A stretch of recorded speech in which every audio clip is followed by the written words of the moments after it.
Hi there, my name is Naima Tryman. Today is day 4 of the blog series that I am doing on my memoir, Praying for Peace, A Journey to Serenity. When I left off yesterday, I was at the end of middle school and I was burying the third of three murder victims, all kind of in pretty rapid succession. It all happened within just a little over a period of 2 months in my life, 3 separate incidents, and that was really traumatic for me, especially being from the suburbs. I was also dealing with increased turmoil at home, and I was definitely becoming depressed. And that summer, it was the summer of '94, I didn't think that things could get much worse. And about a week after burying Mrs. McKnight, my father informed us that he and my mother were getting a divorce, and I had some mixed feelings about that. I was sick of everything. I was sick to death of the drama at home and the fights and the crying and the fear. I was scared of him. My sisters, my brother were scared of him. But I don't know that we wanted a divorce. I don't think any kids ever really want that. They just want to get better, but it wasn't getting better.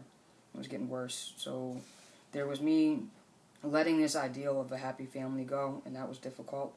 But there was also this incredible sense of relief that it was over, that, we were getting out of there. I knew I was going with my mom. We were getting out of there. And so I had a lot of mixed emotions. And at this point in the book, I decided to stop. Instead of going on to high school, I decided to kind of stop and outline the nature of my parents' relationship leading up to that point. And I debated about whether, I guess how deeply I was going to go into that here. And it's a difficult thing to talk about. It's difficult. It's not hard for me to talk about the things that my dad did to me. I'm over it. But it's never easy to see your mother mistreated or victimized in any light, and it's never really easy to talk about it or recall it. So I do want to touch on a couple of things that happened that I talked about in chapter 3, but I'm not going to go too deep into detail about it. If you really want the details, they're in the book, so buy it. Let's see. For starters, my family, I don't know, was ever really supposed to come into existence. I have an older sister that is not my mother's daughter. Her name's Juno, that my father had with somebody, somebody I never met. And when my mother got pregnant with my brother, he flipped, and he did not want anyone telling him what to do with his life. He did, so he didn't want anything to do with this kid, just based on the fact that he wanted to live his life and sow his oats, and he already had one child that he wasn't necessarily caring for, or that, that he probably didn't want. So he put a gun to my mother's head and tried to make her give my brother up for adoption, and there was a whole thing behind that with police involved, and the end result of it all was that my family was born. That my brother, he was actually put up for adoption, but then it was rescinded, and my parents stayed together. They got back together eventually, and that's how our family started. One of the clearest, most vivid memories I have of childhood is going to the state fair with my mother and my sisters, with 2 of her friends and their kids, and one of those friends my father didn't approve of, and he used to go to the barbershop really early on Saturday mornings, and he'd come home around 2, and wasn't happy to realize that we'd gone to the fair, particularly with these people, and we carpooled, and when we got back, my father had my brother in the car, and they were, waiting, and I'm sure my brother didn't really know what was going to happen, but I was too small to see out the window from the back seat of the car. I could hear my parents fighting, I could hear my mother crying, and, I could hear my brother pleading with my father to stop, and he couldn't have been any more than 15 at the time, so there wasn't really a whole lot he could do about it either. Pretty sure he almost broke his hand that day. He punched a tree out of anger, but, there wasn't a whole lot he could do against my father. My father, was a martial artist and a boxer and a bully. So that was kind of the nature of their relationship, was control and anger. Another really clear memory I have was the Christmas in '92. I was 12, and we'd already opened all our gifts and kind of retired to our separate areas, and I heard this big commotion, and I came downstairs to hear my father say, F this, I'm going to get my gun. And as I was coming down the hallway into the kitchen, I see my brother, run out the back.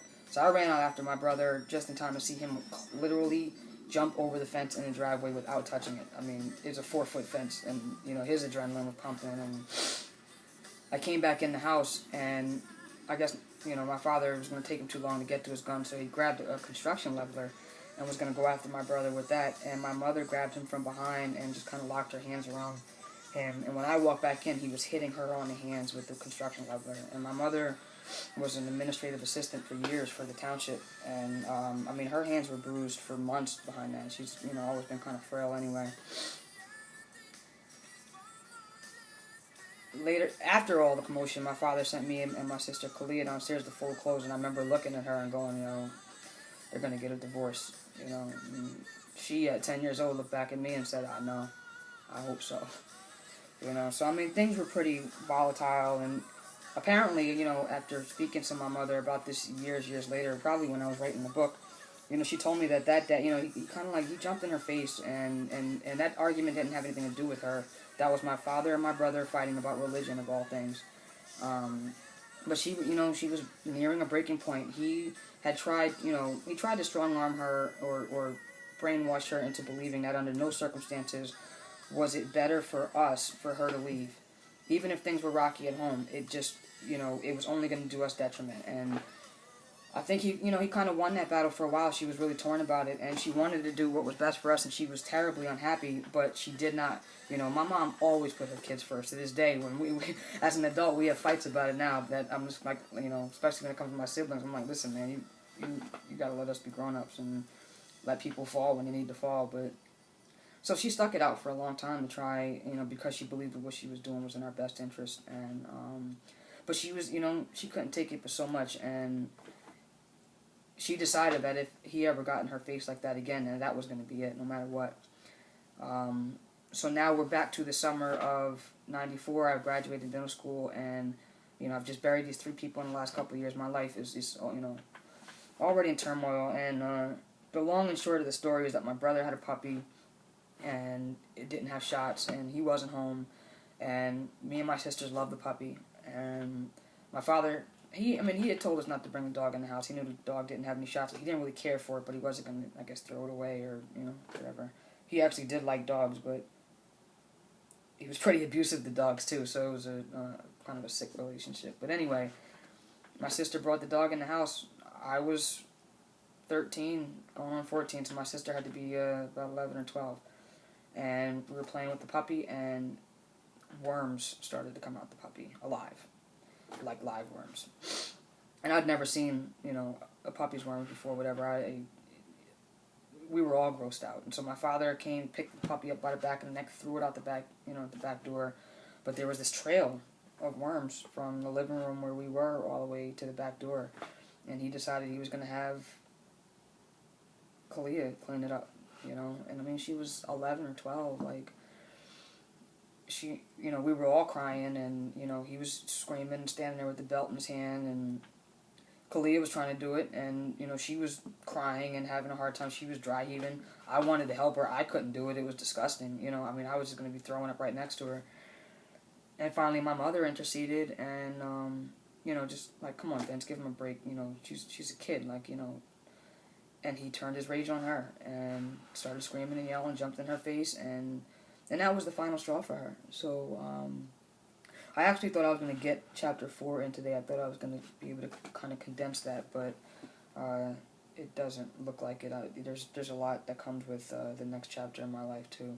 So, that's pretty much what, that chapter is the shortest chapter in the book, but I felt like it needed its own chapter because, it's much more detailed than that actually in the book. There's a few other incidents that are outlined, but as we got up to this, period of time where now we're looking at separation and divorce and moving and all that kind of stuff, I wanted to kind of detail the things that led up to it, because there I guess are different levels of trauma and abuse and all that kind of stuff, and